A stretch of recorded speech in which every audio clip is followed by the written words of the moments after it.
Ko je sad ovo? Idem vidjeti ko. Pa ne sjećam se da sam ništa naručila. Ali hranu ne odbijam.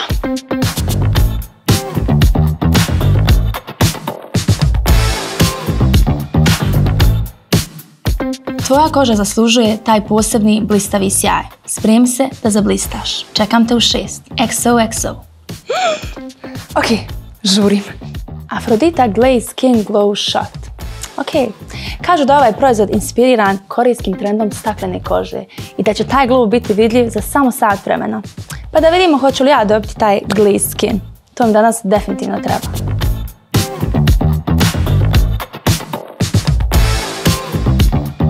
Pa glow za mene predstavlja nešto puno više od šminke.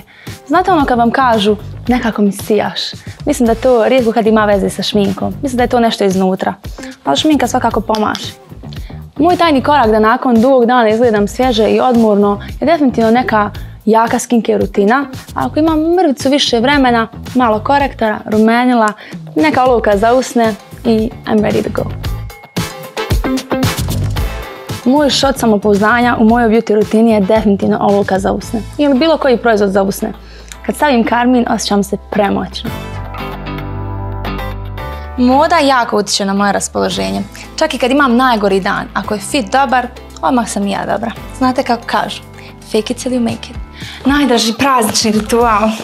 Znam da zvuči otrcano, ali kad nakitim je jelko. Ali ne sam kad nakitim, nego kad sve poradim, kad legnem u čistu posteljinu, a sve mi je okićano. No dobro, sad žurim. Više o tom nekom drugom prilikom. Ćao!